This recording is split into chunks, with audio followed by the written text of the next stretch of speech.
Hi friends, welcome to Renna Samayal. இன்னைக்கு என்ன சமையல் பார்க்க போறோம்னா கிராமத்து முறையில ஆட்டுக்கறி கொழுப்பு குழம்பு தான் பார்க்க போறோம். முருங்கைக்காய் கத்திரிக்காய் மணத்தோட ரொம்ப சுவையா இருக்கும் இந்த ஆட்டுக்கறி கொழுப்பு குழம்பு. எளிமையான முறையில செய்யக்கூடிய இந்த ஆட்டுக்கறி கொழுப்பு குழம்பை எப்படி செய்யறதுன்னு வாங்க பார்த்துடலாம்.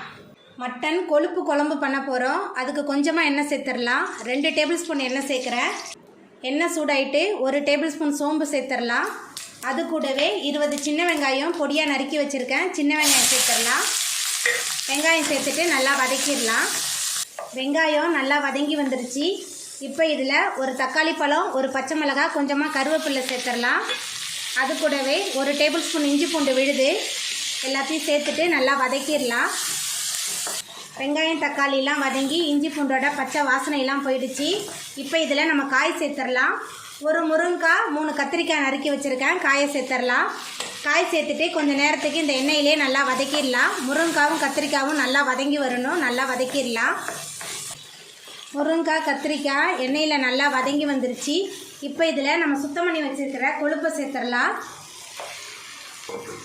கொழுப்பு சேர்த்துட்டு மறுபடியும் நல்லா வதக்கிடலாம். கொழுப்பு குழம்பு ரொம்ப சுவையாக இருக்கும். கிராமங்களில் இப்படி தான் முருங்கைக்காய் கத்திரிக்காய்லாம் போட்டு செய்வாங்க. உங்களுக்கு உருளைக்கிழங்கு வேணும்னா நீங்கள் உருளைக்கிழங்கு கூட சேர்த்துக்கலாம். இப்போ இதில் மசாலா தூள்லாம் சேர்த்துடலாம். குழம்பு மிளகாய் தூள் 2 டேபிள் ஸ்பூன் எடுத்துருக்கேன். உங்கள் காரத்துக்கு தகுந்த மாதிரி சேர்த்துக்கோங்க. மஞ்சத்தூள் கொஞ்சமாக சேர்த்துக்கலாம். அதுக்கப்புறமா கல்லுப்பு சேர்த்துடலாம். சேர்த்துட்டு எல்லாத்தையும் கொஞ்சம் நேரத்துக்கு இந்த எண்ணெயிலே நல்லா வதக்கிடலாம். மசாலா, கொழுப்பு, காய்கறி எல்லாமே கலந்து நல்லா வதங்கி வரணும். நல்லா வதக்கிடலாம். கொழுப்பு, மசாலா, காய்கறி எல்லாமே நல்லா கலந்து வதங்கிருச்சு. இப்போ இதில் தண்ணி சேர்த்துக்கலாம். தண்ணி சேர்த்துட்டு நல்லா கலந்து விட்டுடலாம். தண்ணி சேர்த்துட்டு நல்லா கலந்தாச்சு. எல்லாம் கலந்து நல்லா வெந்து வரட்டும்.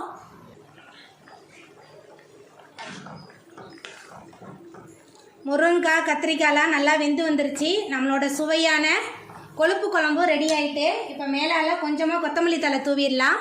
கொத்தமல்லி தழை தூவிட்டு நம்ம அடுப்பை ஆஃப் பண்ணிடலாம். அவ்வளோதாங்க, நம்மளோட சுவையான ஆட்டுக்கறி கொழுப்பு குழம்பு ரொம்ப சூப்பராக ரெடி ஆகிட்டு. நீங்களும் உங்கள் வீட்டில் இந்த சுவையான ஆட்டுக்கறி கொழுப்பு குழம்பை செஞ்சு பாருங்கள். இந்த வீடியோ உங்களுக்கு பிடிச்சிருந்தா லைக் பண்ணுங்கள், ஷேர் பண்ணுங்கள், கமெண்ட் பண்ணுங்கள், சப்ஸ்கிரைப் பண்ணுங்கள். அப்படியே பக்கத்தில் உள்ள பெல் பட்டனை கிளிக் பண்ணிடுங்க. நன்றி.